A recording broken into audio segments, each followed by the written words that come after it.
How I came across this movie, how I ended up choosing this movie, I had watched recently another film that I hadn't seen in a long time. The one I mentioned earlier, the Joe Viola, Jonathan Demme movie, The Hot Box.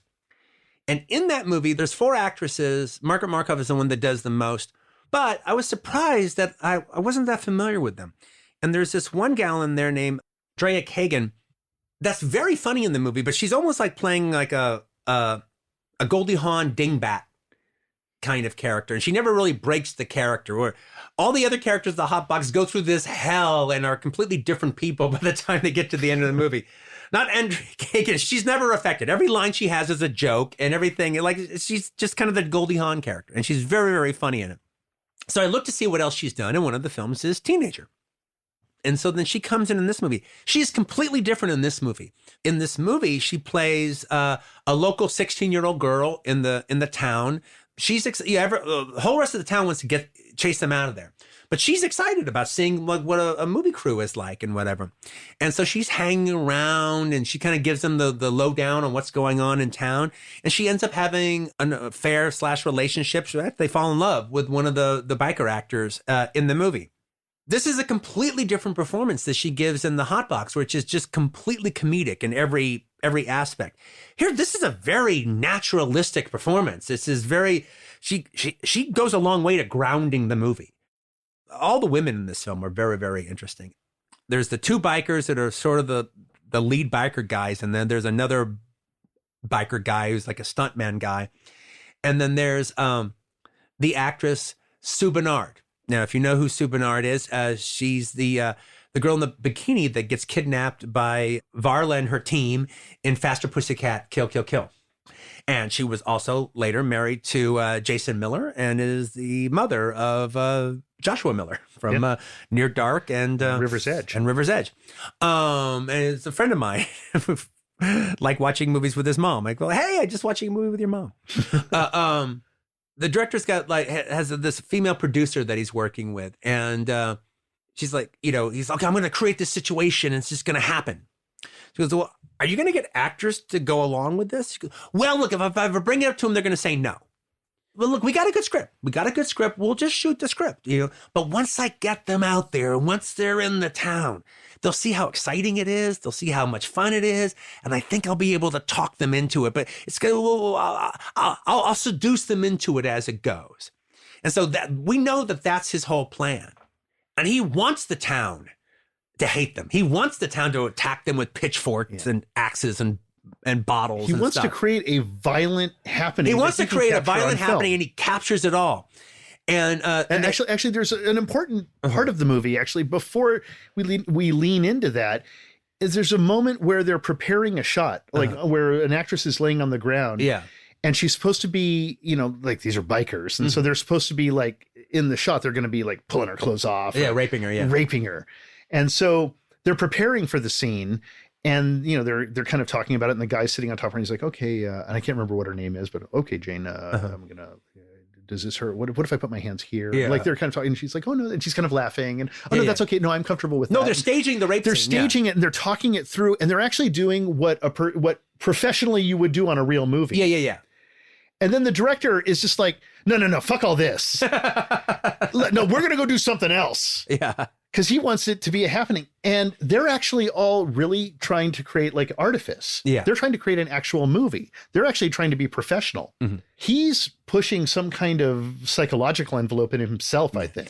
They go and they do some weird thing in town and the town reacts and becomes a big fight. Now, the town at a certain point realizes that this is a movie, but they just think also these guys are a bunch of movie scum. Get out of here. If you come around this town again, we're going to show you. But for some reason, they can only, they don't necessarily think of the director and everybody as part of the crew. It's mostly the actors because the actors are the ones interfacing and the cameras are off, shooting things from afar. Yeah, so they keep focusing on these these fucking actors. These scumbag, that's the movie people. These scumbag Hollywood bikers, all right? Yeah. And the director finds out from the local girl that there's only 2 spots in town because the town is fucking dead. The only 2 spots in town that anyone goes to is this one bar and the church. And the director's idea is to break into the church and then stage the rape scene in the church. No permits, no asking permission, no nothing. Just burst into the church, stage the rape scene there, and then hope the town shows up and starts shit. Yeah. And that exactly happens. And it's one of the best scenes in the movie. That's when the movie suddenly coalesced. And it's also one of those things where it's crazy what this guy's trying to do. But when they at first pull it off, they're all partying, they're all laughing about it, and you kind of enjoy it. You're kind of with them. You're happy that they pulled it off. It's almost an aphrodisiac kind of sequence. And then it all leads to another big scene where they're going to go into the local store run by the guy who hates them the most. Improv more. Yeah, and they're going to improv more like they're taking over the store. Now, by this time, the actors have completely drunken the Kool-Aid, and they are now out to fuck with this town and to just live their characters to the most. Which, strangely enough, Sue Bernard, the one who goes the craziest. And if you're a bit fan of Russ Meyer's Faster Pussycat Kill, Kill, Kill, to see Sue Bernard playing the crazy one it's like a reversal. It's a complete reversal. For anyone who is interested in checking out Andrea Kagan's performance in The Hot Box, at the time of this recording, it's available on YouTube. As for Sue Bernard and Faster Pussycat Kill Kill, you'll have to get some physical media to watch that one. There's so many standout performances in Teenager. And when talking about one character, I couldn't help but jump in to give my opinion on her. Let's talk about Steve, the coolest female producer around. You know, one thing we should talk about in Teenager is the producer character, Steve. There's this producer, Steve, who's like kind of a Roger Corman type, right? I mean, she talks in the same kind of practical commercial sense that Corman talks about whenever he talks about film. Yeah, and he goes to her for the money. It's strange because his girlfriend, his partner in crime, so to speak, she's like, yeah, you go do what you got to do to get the movie made. The notion is he's got to go sleep with this old lady to get the money to make his movie. But oddly enough, strangely enough, the movie does seem to have respect for her. Yeah. She's treated as a character with respect. When he goes back after the kind of failure compassion. of the... She's not even mad at him when it looks like the whole thing kind of blew up. She goes, well, it was a chance anyway. We took our shot. She's super practical about it. She's like, oh, we'll make something out of it. Maybe not. No, look, these things happen. We move on. No, she's going to cut it up for second unit footage for other biker films. That was actually one of my favorite moments in the whole movie. Was that whole tracking shot through the production offices or whatever. Quentin, I have to jump in real quick because I've been biting my tongue all week hearing you guys talk about Steve all week, because all you guys do when you talk about Steve is talk about how the director does not want to sleep with Steve.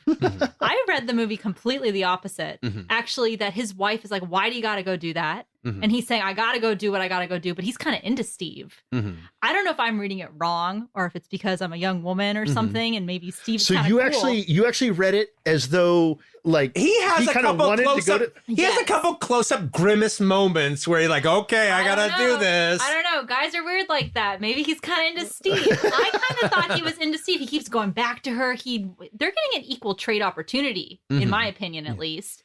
I think he absolutely respects Steve. That's for one.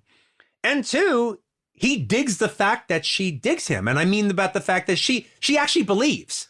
I actually kind of respect Steve. I respect Steve too. She was my favorite actress in the movie. Yeah, she's great. She has that great line. She goes, you have no respect for authority. You invite chaos constantly. And you're always trying to do the impossible. But one day you just might do it. Yeah. And the day you do, I want to own part of that movie.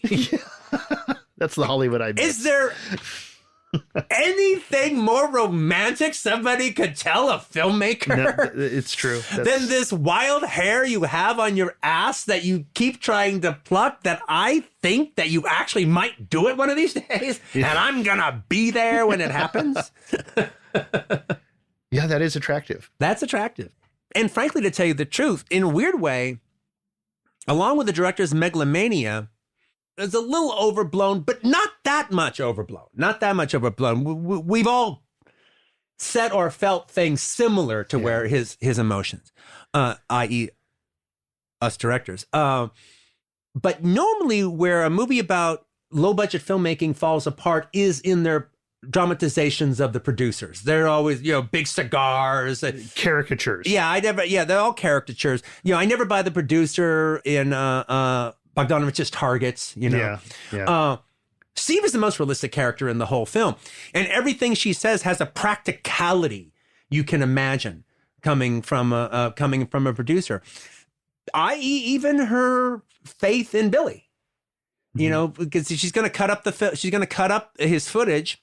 Filmmakers are fucking crazy. Yeah. She knows that. She's going to cut up his footage and just use it for second unit footage for a bunch of other drive-in stuff. She does, and he's begging her, no, please don't do this. This is the best movie. I just need 20 more minutes. So just please, just let me finish it. And he makes a good case. Yeah. And she signs the check. But it's not all sunshine and rainbows for Teenager. Quentin and Roger acknowledge the pitfalls of making this kind of film. At the end of the day, the movie suffers from the same problem that the director suffers from in the movie within the movie. He makes a really wild film, but it's only an hour long. And so it's just not long enough. And that's pretty much the problem with Teenager. The big scene that happens in the store is really terrific. And then one of the lead character, biker guy, hops on his bike. The teenager girl from the Andrea Kagan hops on the back of it, and they drive off. Then the film rolls out.